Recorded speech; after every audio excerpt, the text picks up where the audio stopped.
అందరికీ నమస్కారం. నేను మీ రవికుమార్. ఈరోజు చెప్పుకోబోయే విషయం ఏమిటంటే, మన కళ కళల స్వప్నం అయిన ఇల్లును ఎలా కట్టుకోవాలి, ఎటువంటి జాగ్రత్తలు తీసుకోవాలి అనే విషయం గురించి నేను ఇవాళ చర్చించదలుచుకున్నాను. ముఖ్యంగా మనము ఇల్లు అనేది చాలామంది మధ్యతరగతి వాళ్లకు ఒక కళ. అది నిర్మించుకోవడం కోసం చాలా కష్టపడతారు. అలా కష్టపడకుండా వాళ్ళు కొంత ప్లానింగ్ ఉన్నట్లయితే సులువుగా వాళ్ళ గృహాలను వాళ్ళు నిర్మించుకోవచ్చు. జీవితంలో మనం కట్టబోయేది ఒకటే ఇల్లు కాబట్టి చాలామంది కొన్ని జాగ్రత్తలు పాటిస్తే మంచిది. అవి ఏమిటంటే, ముఖ్యంగా మనము భూమి కొనే ముందు అది రెడ్ సాయిలా, బ్లాక్ సాయిలా అనేది గమనించాలి. ముఖ్యంగా మనం భూమి ఎప్పుడూ రెడ్ సాయిల్ ఉండేటట్టు చూసుకోవాలి. బ్లాక్ కాటన్ సాయిల్ అయితే దానికి పుట్టింగ్స్ ఖర్చు, ఫౌండేషన్ ఖర్చు ఎక్కువ అవుతుంది. అందుకోసమని వీలైనంత వరకు రెడ్ సాయిల్ను చూసుకోవాలి. ఇంకోటి, మినిమము ఎంతైనా పర్వాలేదు, ఇల్లు కట్టుకోవాలంటే 60 గజాల్లో కూడా కట్టుకోవచ్చు, 120 గజాల్లో కూడా కట్టుకోవచ్చు, 200 గజాల్లో కూడా కట్టుకోవచ్చు. సో మన ఉన్న ల్యాండ్లో మన దాని ప్రకారం మనం కట్టుకోవాలి. ఇల్లు కట్టుకునే ముందు ముఖ్యంగా ఏం చేయాలంటే, ఫస్ట్ ల్యాండ్ చూసుకొని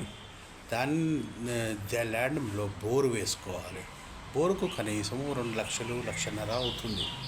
బోరు వేసుకొని నీళ్ళు వచ్చిన తర్వాత ఇక మన ఇంటి పనిని స్టార్ట్ చేసలే. భూమి పూజ చేసుకొని కాలాలు ఎన్ని వస్తాయో చూసుకొని మన ల్యాండ్ బట్టి ఎన్ని కాలాలు వస్తాయో చూసుకొని 9 కానీ 12 కానీ 16 కానీ కాలాలు వచ్చినట్లయితే వాటిని రెడ్ సాయిల్ అయితే 5 ఫీట్ల లోతుకు తోమాలి. బ్లాక్ సాయిల్ అయితే పైల్స్ వేసుకోవాలి. పైల్స్ అంటే బ్లాక్ కాటన్ సాయిల్లో పైల్స్ మిషన్ ఉంటుంది. దాంతో గుండ్రంగా హోల్స్ చేసి దాని మధ్యలో కాంక్రీట్ నింపి పైల్స్ అని వేస్తారు. అది బ్లాక్ కాటన్ సాయిల్. అవి రెడ్ సాయిల్లో 5 ఫీట్లు 6 ఫీట్లు అయితే గట్టి నేల వచ్చే వరకు సరిపోతుంది. తర్వాత గట్టి నేల వచ్చిన తర్వాత ఫుటింగ్స్ను మనము స్టీల్తో తయారు చేసుకోవాలి. బట్ స్టీల్ ఫుటింగ్స్లో 10 mm బార్స్ యూజ్ చేయాలి. అన్ని ఫుటింగ్స్లోనూ 10 mm బాల్స్ యూజ్ చేయాలి. అది ఇంకోటి కాలమ్స్లో 16 mm బార్స్ను యూజ్ చేయాలి. రింగ్స్ 8 mm రింగ్స్ యూజ్ చేయాలి. తర్వాత బీమ్స్లో పైన 12 mm, కింద 16 mm, ఎక్స్ట్రా ఏమన్నా ఉంటే 20 mm బార్స్ యూజ్ చేయాలి. ఇది మోస్ట్లీ 200 గజాలు, 250 గజాలు, 300 గజాలు కట్టే ఇళ్లకు ఇంత స్టీల్ సరిపోతుంది. స్లాబ్లో 8 mm బార్స్ వేయాలి. తర్వాత ఎప్పుడూ పుట్టింగ్స్లో పీసీసీ అనేది కంపల్సరీగా వేయాలి.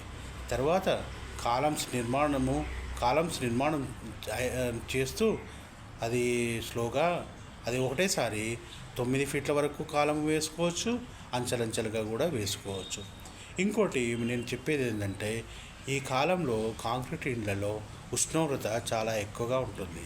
బయట ఉష్ణోగ్రతలు ఎక్కువగా ఉన్నప్పుడు, ఉష్ణోగ్రత ఎక్కువగాను బయట చలి తక్కువ ఉన్నప్పుడు, చలి ఎక్కున్నప్పుడు ఇంట్లో చలి ఎక్కువగానూ ఉంటుంది.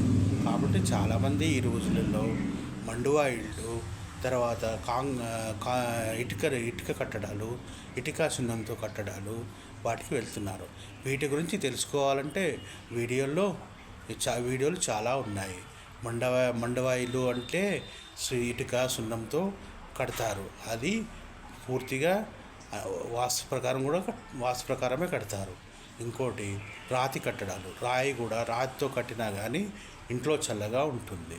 ఎందుకంటే రాయి అనేది ఉష్ణాన్ని గ్రహిస్తుంది, కానీ రాత్రికి తొందరగా చల్లబడుతుంది. ఇంకో విషయం ఏమిటంటే, మనం స్లాబు వేసిన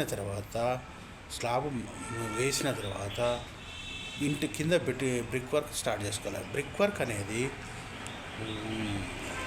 మామూలుగా సీసీ బ్లాక్స్ కానీ, మామూలుగా రెడ్ బ్రిక్స్ కానీ ఏవైనా వాడవచ్చు. సీసీ బ్లాక్స్ వాడితే కొంచెం ఎలక్ట్రికల్ పైప్స్ తీసుకోవడం కొద్దిగా కష్టం. అందుకనే వైరింగ్ కూడా ఎలక్ట్రిక్ పైప్స్ కోసం బ్రిక్స్ వాడితేనే మంచిది, లేకపోతే సీసీ బ్లాక్స్ వాడండి, ఏం ప్రాబ్లం లేదు. ఇంకోటి వైరింగ్ అనేది స్టాండర్డ్ వైరింగ్ చేసుకోవాలి. అన్ని విధాలా స్టాండర్డ్గా వెళ్ళాలి, క్వాలిటీలో కాంప్రమైజ్ కావద్దు. మీరు ఒకవేళ కట్టుకోలేకపోయినట్లయితే మీరు ఏదైనా కాంట్రాక్టర్ పిలిచి దాన్ని ఈ గుత్తకు ఇస్తే అతనే కడతాడు. అతను స్క్వేర్ ఫీట్కు 2000 ఛార్జ్ చేస్తాడు.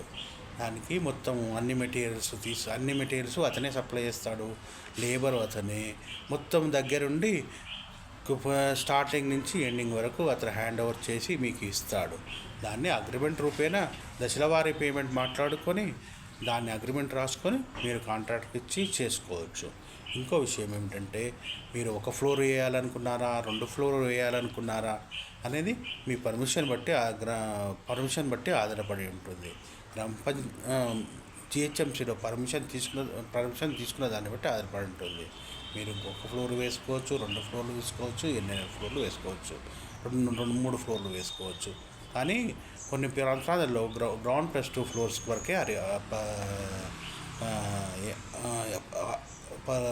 గ్రౌండ్ ప్లస్ 3 ఫ్లోర్స్ వరకే పర్మిషన్ ఉంటుంది. ఇంకోటి ఏమిటంటే, మనము ఇల్లు కట్టుకునేటప్పుడు మొత్తం అల్యూమినియం కాకుండా టీకు వాడడం ఇంకా మంచిది. మెయిన్ డోర్ టీకు, లోపల డోర్లు కూడా అస్సాం టీకు వాడడం మంచిది. Main door teak, Windows teak వాడడం మనకు మంచిది. అల్యూమినియం విండోస్ అంత నేను ఇష్టపడను. తర్వాత ఇంకోటి ఏంటంటే, విట్రిఫైడ్ టైలింగ్ ఈ రోజుల్లో చాలా ఎక్కువగా వాడుతున్నారు. కానీ విట్రిఫైడ్ ఫ్లోరింగ్ కన్నా మార్బుల్ ఫ్లోరింగు, గ్రానైట్ ఫ్లోరింగ్కు వెళ్తే మంచిది. మనం కొద్దిగా గ్రానైట్ ఫ్లోరింగు, మార్బుల్ ఫ్లోరింగ్ అయితే ఎండాకాలం కొద్దిగా చల్లగా ఉంటుంది. ఇంకో విషయం ఏమిటంటే, శానిటరీ ఫిట్టింగ్స్ అన్నీ క్వాలిటీవే వాడాలి, తక్కువ క్వాలిటీవి స్టాండర్డ్వే వాడదు, స్టాండర్డ్ లేనివి వాడకూడదు. ఎందుకంటే తర్వాత మెయింటెనెన్స్ ప్రాబ్లం వస్తుంది. మనము అగ్రిమెంట్ రాసుకునే ముందు అన్ని విషయాలు మనకు ఎలాంటివి కావాలో అవన్నీ అతనికి కాంట్రాక్టర్కు ఖచ్చితంగా చెప్పాలి. అది అగ్రిమెంట్లో నోట్ చేయాలి. నాకు ఈ ఫ్లోరింగ్ కావాలి, నాకు ఈ ఫిట్టింగ్స్ కావాలి, నాకు ఈ వైరింగ్ కావాలి, నాకు ఈ స్విచ్చెస్ కావాలి, అన్నీ డిస్కస్ చేసి కూలంకషంగా డిస్కస్ చేసి మనము ఇల్లును కాంట్రాక్ట్ ఇచ్చి మొదలు పెట్టాలి. తర్వాత ఇసుకను మంచి క్వాలిటీ వాడాలి. ఇంకోటి ఏమిటంటే, ఇటుకతో అసలు కొన్ని ఇండ్లు ఇప్పుడు ఎలా కడుతున్నారంటే పూర్తి ఇటుకతో కాలమ్స్ లేకుండా కడుతున్నారు. 14 ఇంచుల వెనకటి కట్టేలాగా 14 ఇంచుల గోడలు కట్టి, అవుటర్ వాల్స్ కట్టి, లోపల 9 ఇంచుల గోడలు కట్టి 2 ఫ్లోర్లు వేసుకుంటున్నారు. ఇలా కూడా వేసుకొని మనం సిమెంట్తో వేసుకుంటే లోపల ఉష్ణోగ్రతలు తక్కువ అవుతాయి, తర్వాత ఖర్చు కూడా కొద్దిగా తక్కువ అవుతుంది, కొద్దిగా ఎకనామికల్గా కూడా ఉంటుంది. అలా కూడా చేయొచ్చు. అది వెనక మనం పూర్వకాలంలో చేసేవాళ్ళం కదా, అది కూడా కొందరు ఇష్టపడుతున్నారు ఇప్పట్లో. ఇంకోటి ఏంటంటే, మనము కాంపౌండ్ వాళ్ళు సిమెంట్ బ్లాక్స్తో కానీ ప్రీకాస్ట్ స్లాబ్స్తో కానీ చేసుకోవచ్చు. తర్వాత ఫస్ట్ ఫ్లోర్లో మనము కావాల్సిన ఎన్ని బెడ్రూమ్ కావాలో లెక్క బట్టి దాని ప్రకారం కాలమ్స్ లేపి దాని స్లాబ్ వేసుకున్న తర్వాత మీరు ఆగిపోయిగా పైన మాత్రం అన్నిటికన్నా పైన మాత్రం వాటర్ ట్యాంక్ను నైరుతి మూలలో పెట్టుకోవాలి. ఈ వాటర్ ట్యాంక్ కెపాసిటీ 1000 లీటర్స్ కానీ, 2000 లీటర్స్ కానీ, 5000 లీటర్స్ కానీ పెట్టుకోవచ్చు. చిన్న ఫ్యామిలీ అయితే 1000 లీటర్స్ కానీ 2000 లీటర్స్ సరిపోతుంది.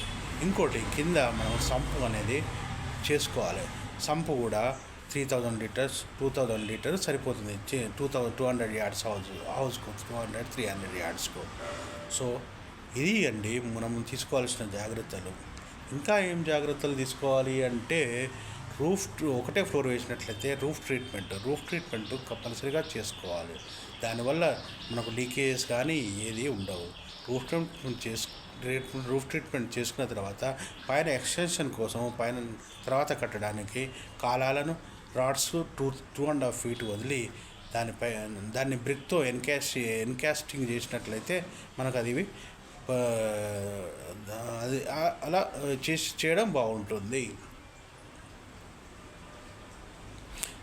ఇంకా మీతో డిస్కస్ చేయాల్సింది తర్వాత వీడియోలో పోస్ట్ చేస్తాను.